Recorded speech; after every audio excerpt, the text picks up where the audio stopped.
Boa tarde, gente.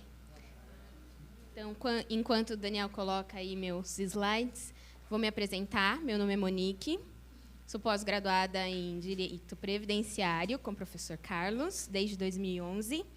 Fui da turma do professor Michel, estudei com ele, e eu vou falar com vocês sobre... Vou falar com vocês sobre planejamento previdenciário. Para cima? Aqui, para cá, para frente, aí você volta. Tá. Bom, planejamento previdenciário agora, eu acho que é um nicho, pelo menos para mim, no meu escritório, na minha experiência, é um nicho, porque os previdenciaristas geralmente trabalham assim como os trabalhistas, né? Pelo êxito, dificilmente a gente consegue cobrar uma consulta ou uma revisão. Já no planejamento previdenciário, a gente já consegue cobrar e cobrar bem. Então, o que eu vou falar aqui? Eu quero tratar com vocês dicas práticas de como captar esse cliente e de como apresentar para ele, para que ele possa assinar um contratinho de honorários. Onde a gente vai começar a encontrar esse planejamento, como a gente vai começar, onde encontrar os erros do INSS, muita coisa a doutora Luísa já falou, como encontrar o melhor resultado financeiro para o cliente, qual é o melhor benefício do cliente. E a melhor forma de apresentar isso, como que eu vou entregar o trabalho terminado. Bom, depois que eu me formei, esse foi meu primeiro planejamento. Como eu comecei? Antes de ter o meu INSS, tudo era na agência do INSS. Então, a gente tinha que ir até o INSS, pegar a fila com procuração com firma reconhecida, pegar o CNIS para saber o que a gente tinha que fazer, o que o cliente tinha que fazer ou quando que ele ia se aposentar. Então, eu apresentei para alguns clientes esse tipo de planejamento. Eu pegava o CNIS, eu trabalhei no INSS, então, para mim, era um pouco mais fácil de pegar esses CNIS. Eu pegava o CNIS, então, eu contava a idade atual, a idade que ele ia se aposentar e fazia uma simulação. Por exemplo, se ele mantivesse o valor do benefício, quanto ele ia se aposentar? Se ele dobrasse o recolhimento? E aí, eu consegui vender isso na época. Depois, começou a ter o meu INSS, e aí ficou mais difícil da gente conseguir apresentar isso com lucro, porque o cliente já sabia que era só entrar no INSS, pegar a simulação e estava tudo certo. Não sabia o que havia por trás disso. Agora, hoje está uma bagunça, né? Que a gente até tem acesso ao meu INSS, mas a gente não sabe a regra que vai aplicar para calcular o benefício do cliente. O cliente não sabe como começar. Bom, e muitos profissionais, eu falo por experiência própria e por ser previdenciarista, na prática previdenciária, a gente fala...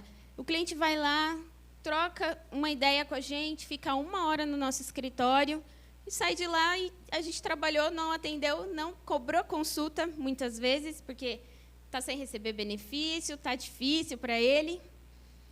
Mas não, aqui, no planejamento previdenciário, é uma coisa que, sim, a gente deve cobrar. E cobrar fácil, o cliente vai sair satisfeito. Ele vai pagar pelo nosso serviço sabendo que foi diferenciado. Como? Primeiro, a gente tem que demonstrar a autoridade com que a gente apresenta para o cliente, com as informações que a gente apresenta. Então, eu tenho que saber o que eu estou fazendo e o cliente tem que ver isso. Eu tenho que conseguir passar para o cliente que eu sei. Então, a autoridade não é como eu me posiciono, mas como o cliente me enxerga. Então, falando, sentando com ele, tendo um primeiro passo, que é adquirir a confiança desse cliente, tratar com uma certa similaridade com ele já tem uma objeção já quebrada. A gente consegue quebrar a objeção do cliente, que é, sentou, ai, o que eu vou gastar agora com ela? O que ela está me falando? Porque daqui a pouco chega a conta.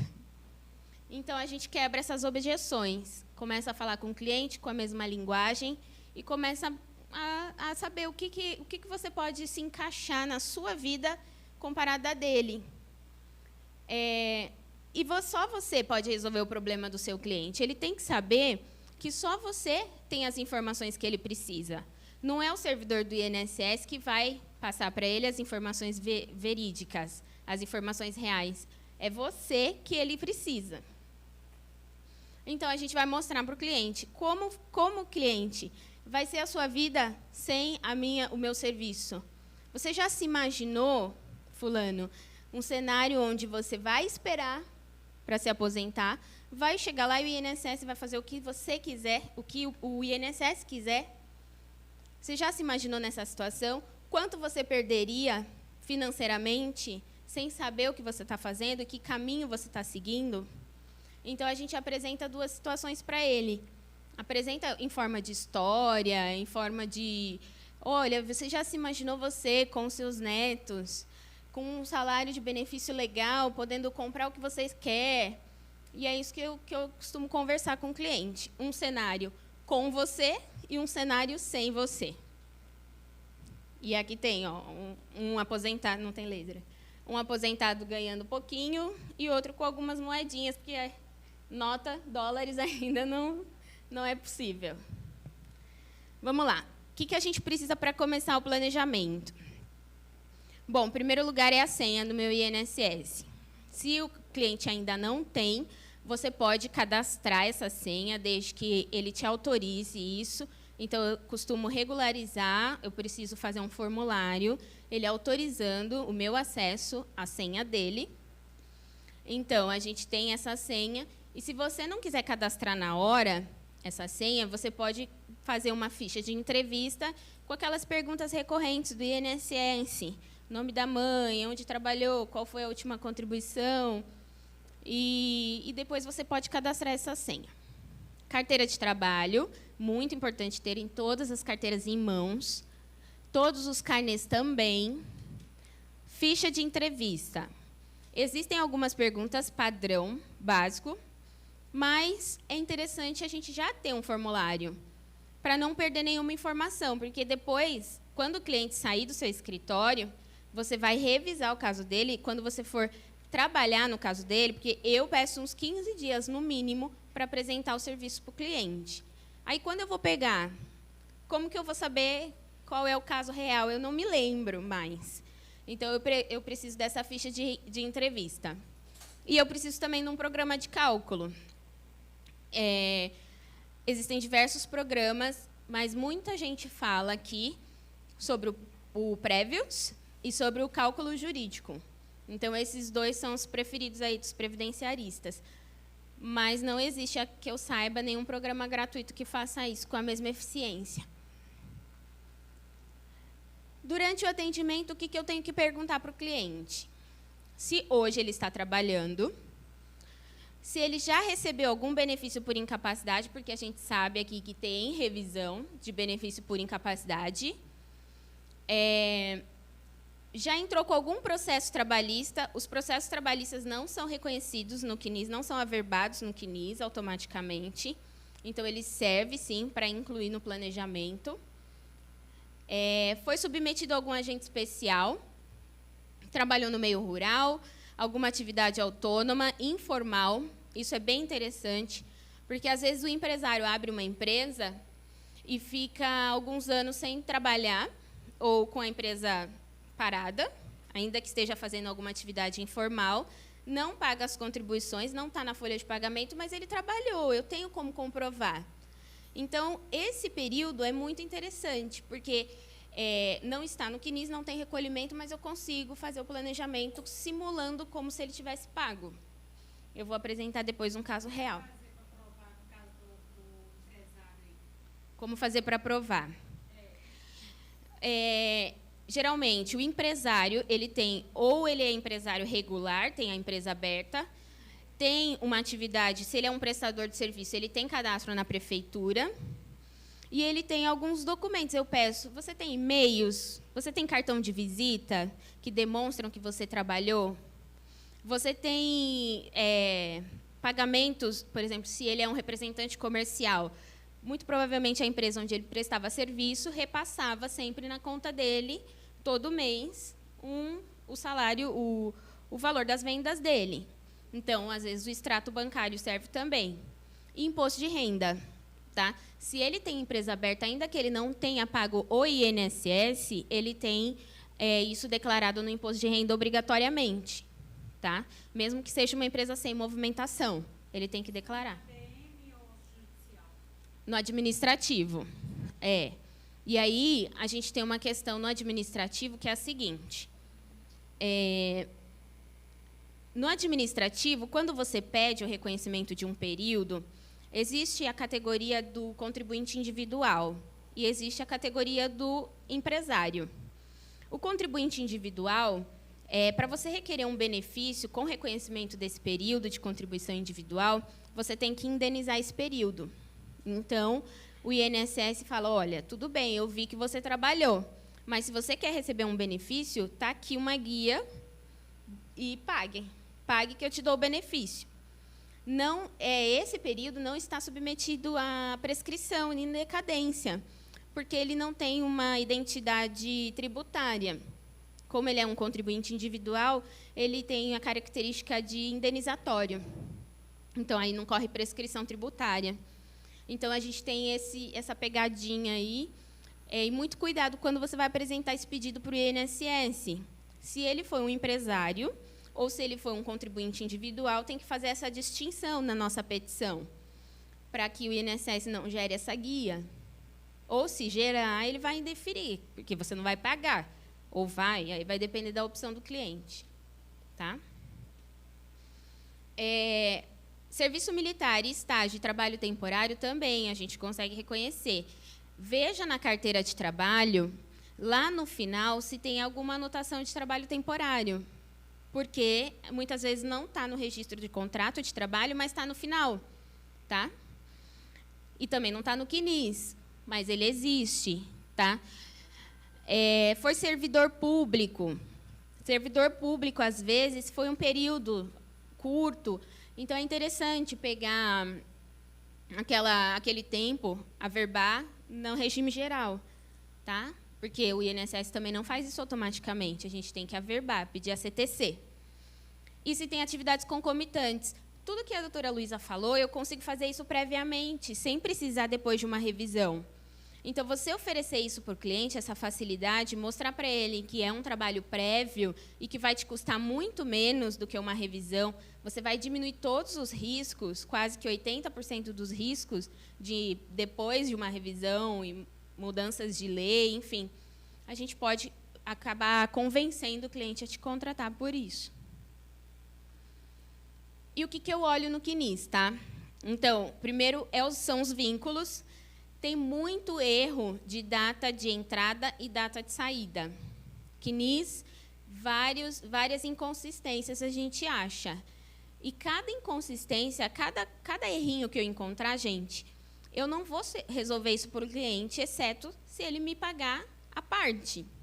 Tá? Então, isso não faz parte do planejamento. Eu vou mostrar para ele que existe um erro, mas se ele quiser que eu corrija, é outro contratinho de honorários. Quando a gente vai ao médico, se eu for fazer uma cirurgia, o médico só vai me cobrar se der certo, se eu ficar boa? Não, ele vai me cobrar por todo o procedimento. Cada ato médico vai ser cobrado. É a mesma coisa nós. A cada ato que a gente for resolver para o cliente, a gente tem que cobrar. Então, vou mostrar também daqui a pouco alguns CNIS com inconsistências. Todos os salários de contribuição estão no CNIS? Muitas vezes não. Existe o vínculo, mas às vezes a empresa não recolheu. Só registrou e não recolheu, não é verdade? Então, o salário de contribuição não está lá. O que o INSS vai considerar? Um salário mínimo. Consta aquela reclamação trabalhista? Mesmo que for antiga, gente, a gente tem que fazer essa pergunta para o INSS. Reclamação trabalhista não é reconhecido nem de forma automática pelo INSS e nem se a empresa paga, porque muitas reclamações trabalhistas, no final, tem a indenização, né? Tem a GPS lá que a empresa paga, como nas verbas de liquidação. Mas o INSS não vincula. Não vincula que aquela guia paga é daquele NIT. Então, a gente tem que observar isso. Mesmo que numa ação trabalhista haja o pagamento da contribuição previdenciária, ele não está no vínculo do CNIS. Trabalhos temporários, estágio, serviço militar, eu já falei. E o que é muito comum, existência de 2 NITs, tá? Isso é muito comum. Eu peguei semana passada mesmo um cliente que me trouxe um calhamaço de carnê. Quando eu peguei o CNIS, já não tinha o tempo de contribuição. Eu falei, tem alguma coisa errada. A hora que eu fui contar, tinha quase 8 ou 10 carnês que não estavam, porque muito antigo, recolheu com outro CNIS e não estava vinculado. Isso é muito simples para nós resolvermos, mas para o cliente pode ser uma pedra no caminho, porque ele não vai saber que ele já tem e como resolver. E é simples de resolver, é só fazer um requerimento de atualização no CNIS. Lá no site Meu INSS, faz o requerimento. Se ele ainda não tem o tempo, né, de contribuição, se ele ainda não cumpre os requisitos para aposentar, você pode fazer o requerimento de atualização do CNIS. Agora, se ele já tem o tempo, os requisitos cumpridos, aí você vai pedir aposentadoria com regularização do CNIS. Olha, por exemplo, esse CNIS. O vínculo dele foi anterior, a gente observa aqui nos indicadores, tá? E aqui ele teve 2 observações. O vínculo com informações extemporâneas, passível de comprovação, quer dizer, algum registro ali é duvidoso. Então, ele provavelmente pagou autônomo, e o autônomo sempre tem comprovatividade. Acontece? Nem sempre. Às vezes pode passar batido. Mas quando tem aqui a descrição, a observação, quer dizer que a gente vai ter comprovatividade. Aqui também, ó. Desculpa. A data de admissão anterior ao início da atividade do empregador. O empregador abriu uma empresa numa data posterior à carteira de trabalho. Como pode isso? Não sei, mas a gente apresenta a comprovação da data real que ele entrou na empresa. Tá? Aqui, por exemplo, o cliente ele pediu uma aposentadoria por tempo de contribuição, foi negado. Mas por quê? Porque ele recolhia no plano simplificado. Ele só teria direito à aposentadoria por idade. Então, é uma opção da gente apresentar, caso o cliente queira se aposentar imediatamente, em fazer o complemento dessas contribuições. Tá? Então, pode observar que é sempre do ladinho as observações, os indicadores que a gente vai precisar corrigir. Existem vários. Bom, depois que a gente achou os erros do CNIS, a gente vai apresentar para o cliente, em resumo, se houve algumas correções, se há contribuições a serem feitas, e aí a gente vai simular todos os cenários. Eu vou mostrar para o cliente, olha, se você corrigir, você vai ter esse benefício e vai se aposentar aqui, nessa data. Se você não corrigir isso, você vai se aposentar assim. Ou, se você corrigir parcial, vai ser assim. Então, eu apresento para ele todas as hipóteses de correção ou não do CNIS ou de tudo que ele precisa, especialmente as atividades especiais. Então, se o CNIS está ok, a gente segue, faz a simulação do tempo de contribuição e do salário de benefício, com as regras de transição e com o direito adquirido, se há o direito adquirido. Antes da reforma, né? Então, as regras de transição, ela serve para a gente mostrar para o cliente qual é a melhor vantagem financeira. Muitas vezes, o cliente não vem aqui e fala assim, olha, eu quero me aposentar imediatamente. Não, ele quer se aposentar com maior salário. Então, isso a gente pega também na entrevista, vê qual é a necessidade do cliente, para já não perder tempo em fazendo coisas que o cliente não quer saber. Se o cliente aumentar o recolhimento, foi aquele primeiro caso que eu fazia desde 2011. Se ele aumentar o recolhimento, quanto que ele vai ter que investir até a data da aposentadoria, até a DIB? Ele vai ter que investir, sei lá, vai ter que pagar um carnê de R$200 por mês, dá R$5.000 até ele se aposentar. Mas quanto ele vai ter de retorno financeiro? O benefício dele vai ser quanto a mais? Qual a vantagem financeira e depois de quanto tempo ele recupera esse investimento. A gente está falando aqui de uma possibilidade de um autônomo, por exemplo, onde ele têm essa facilidade de aumentar ou diminuir o valor da contribuição dele, supostamente. Agora, se ele já cumpriu os requisitos, a gente vai verificar se foi antes ou depois da reforma, ou se alguma regra de transição para ele é melhor. Olha, esse caso aqui foi o que eu comentei, é um caso real. Ele tinha, o benefício dele foi dado entrada antes da reforma, ele tinha um tempo reconhecido já pelo INSS de 33 anos, e durante esse período ele foi empresário. Eu precisava reconhecer 2 anos e 9 meses, nesse caso. 2 anos e 10 meses, 9, apenas, como empresário. E aí o INSS me deu uma guia de R$85 mil. Falou, agora o cliente pague. Só que não. Então, eu mostrei para o cliente que esse período não precisava ser indenizado todo, apenas parcial. E aí eu fiz um novo cálculo, cheguei num valor de R$35 mil. E mostrei para o cliente, olha, você quer se aposentar agora, você vai ter o retorno do seu benefício em 1 ano, porque o benefício dele vai ser R$3.500, ou a gente pode discutir judicialmente. E pode, eu verifiquei que tinha alguns requisitos judiciais que dava para a gente bater na tecla. E ele vai pensar. Ele vai pensar e depois, numa oportunidade, eu conto. Mas eu dei a opção para ele. São 2 opções simples, mas que eu não posso decidir por ele, porque ele precisa ter o investimento. Então, ou ele paga os 35 e recupera em 1 ano esse investimento, ou a gente discute judicialmente e sabe-se lá quando que ele vai começar a receber. Essa pessoa aqui, ela é empresária, tem 54 anos de idade e 28 anos e meio de contribuição. Eu consegui mostrar para ela que, se ela se aposentar, existe um período especial que eu consigo reconhecer, e aí ela pode ter direito adquirido ao benefício antes da reforma. Se a gente reconhecer esse período, o salário de benefício dela é R$1.600. Agora, se a gente esperar, independente do reconhecimento ou não, ela vai cair numa regra do pedágio de 100%.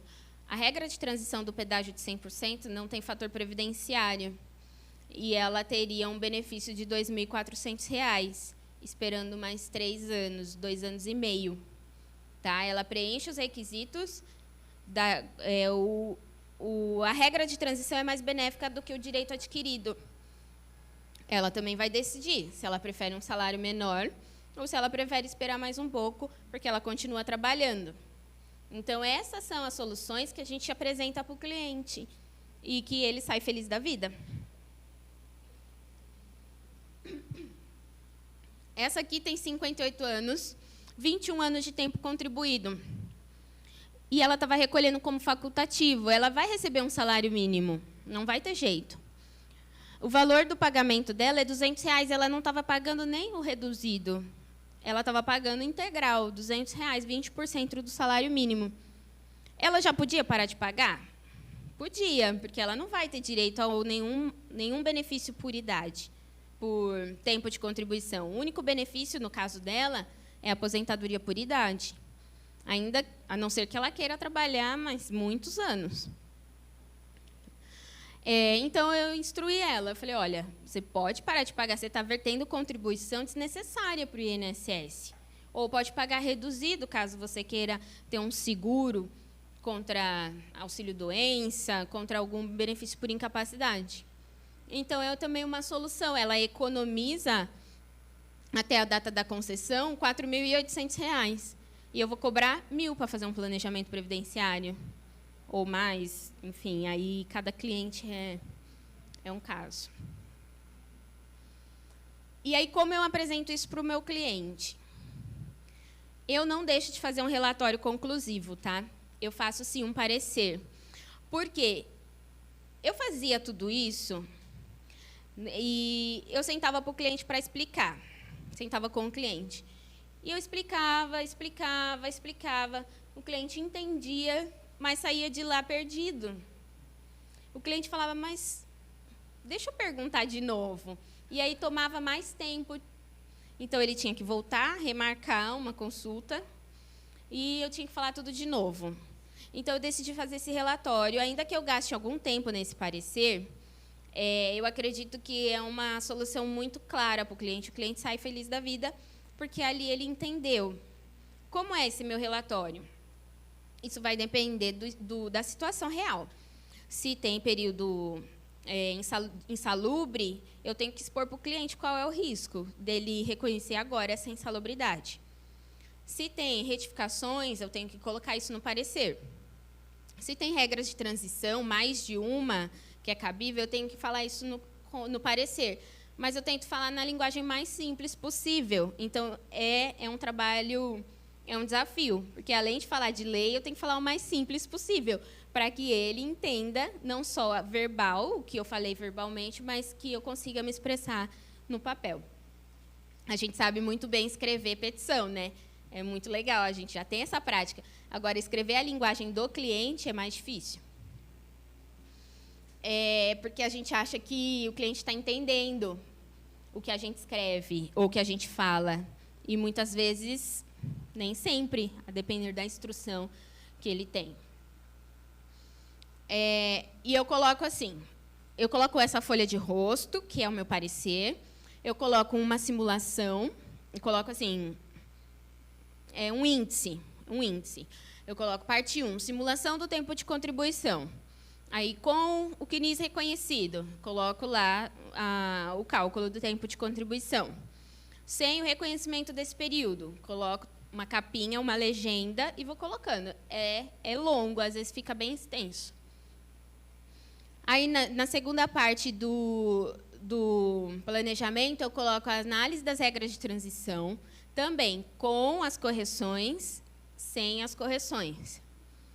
A parte 3, que é o cálculo da renda mensal inicial. E aí eu não costumo fazer assim, dessa forma. Eu não costumo colocar todos os cenários, porque o cliente fica perdido. Ele não quer saber um monte de contribuição lá, um monte de papel. É uma economia, é um gasto desnecessário de papel. Então, eu coloco apenas o benefício mais vantajoso, que eu encontrei, eu coloco no meu cálculo, na minha simulação. No final, eu coloco o CNIS e o nosso contrato de honorários, com recibo, a nota fiscal. E é isso que eu apresento para o cliente.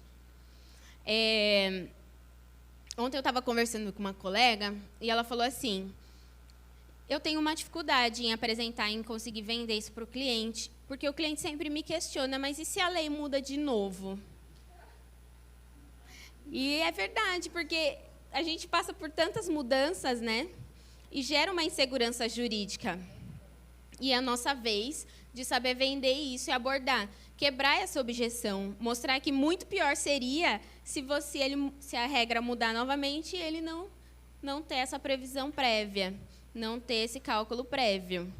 Então, é mais uma objeção que a gente pode quebrar e que a gente consegue aí cobrar e transformar isso em confiança. Só. Alguma dúvida?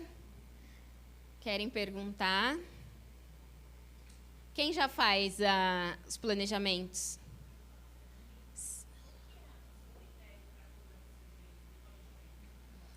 Eu não cobro menos que R$320, tá? Porque é o cálculo da consulta da OAB. Mas esses R$320 é só um critério para clientes de baixa renda econômica, porque eu costumo cobrar mais. Então, quando eu vejo que é uma coisa simples, por exemplo, aquela que era só parar de pagar e estava tudo bem, aquilo eu vou economizar tanto tempo para explicar, quanto papel para fazer essa pastinha, esse relatório. Então, eu consigo cobrar um valor mais baixo. Agora, professores, médicos, pessoas que têm muitas correções para fazer, além de cobrar por diligência, eu cobro de R$1.000 a R$1.500, tá? Por esse parecer. É por isso que eu digo que é um retorno rápido, porque o planejamento, ele está muito em alta. Então, a gente consegue encontrar, cada um que vai até o escritório, ou cada pessoa com quem você conversa na sua rede de relacionamento, fala assim para a senhora, viu, eu quero fazer meu cálculo a minha contagem de tempo. Quantas não falam isso? Eu vou passar logo lá, qualquer hora, e vou fazer minha contagem. Posso deixar minha carteira aí? Você faz minha contagem? Não é assim. A gente tem que apresentar de uma forma profissional. E o que eu costumo falar, tá? Para sair pela tangente. Eu costumo falar, olha, eu até consigo fazer uma contagem manual, mas isso não vai resolver o seu problema. Eu preciso que você vá até o meu escritório, agende uma consulta, para que a gente possa oferecer o serviço mais completo. Porque a informação superficial não vai resolver o seu problema. Tá? Então, é isso que eu tento mostrar para o cliente, que ele tem um problema. Ele tem que saber. Ele tem que saber que você está lá para ajudar. E não só para ganhar dinheiro ou para tirar dinheiro dele. A gente está lá para levar informação. Tá?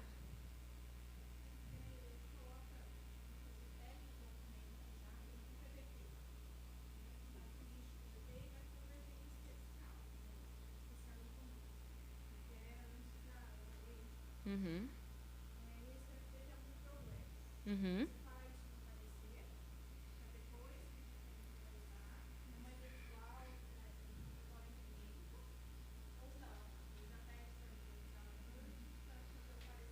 Tá.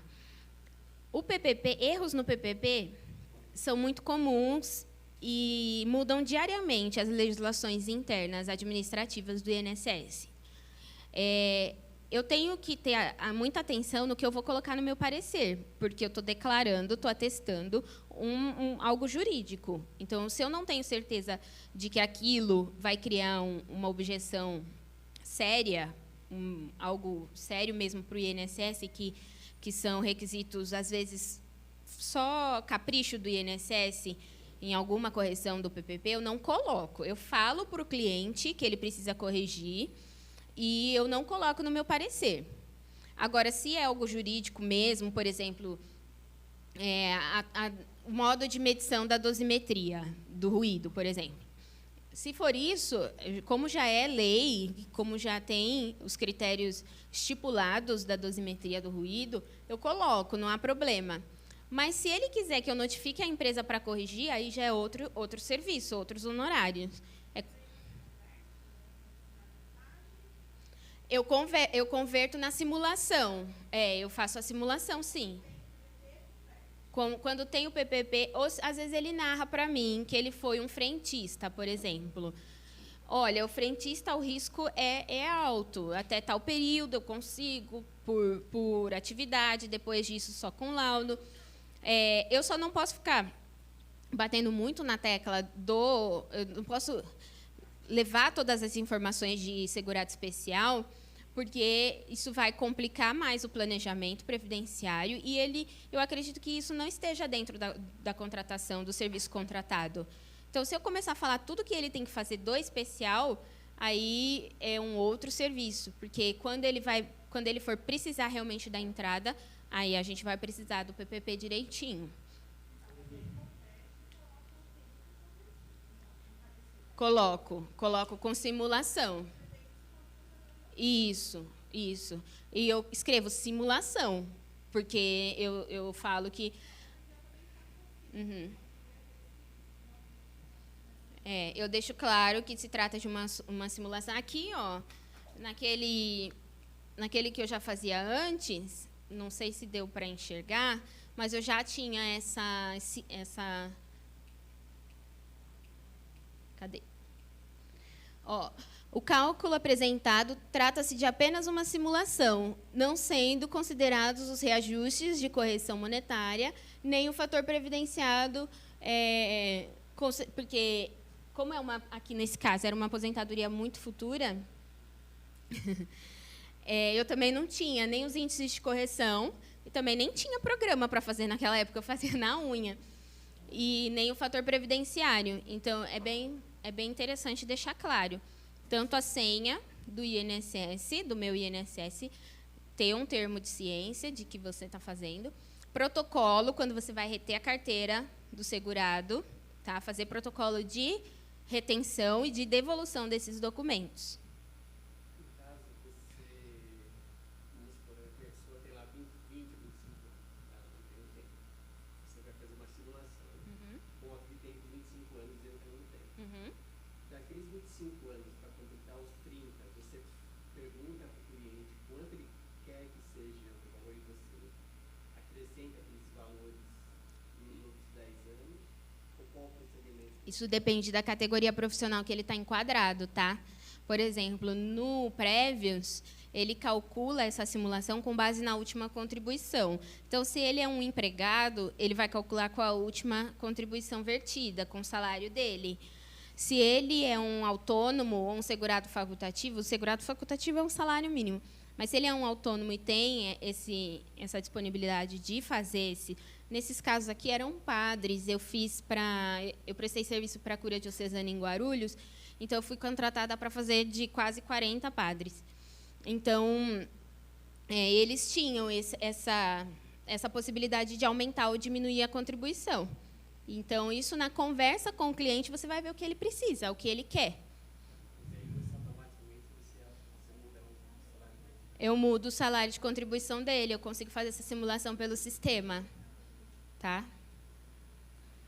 É interessante, eles ficam bem satisfeitos quando a gente apresenta esse critério de quanto tempo eu vou investir, quanto eu vou investir para ter o meu retorno, em quanto tempo eu vou ter o meu retorno, isso eles ficam bem satisfeitos. Esses dias também, o cliente não tinha idade, ainda estava bem longe de se aposentar, mas ofereceram para ele um seguro. Eu já tenho que terminar, né? Só que eu não sei quem vai ser o próximo. Então, ofereceram para ele um seguro de vida, como se ele, pagando o seguro como uma previdência privada, se ele ficasse doente ou sofresse algum acidente, quanto ele receberia.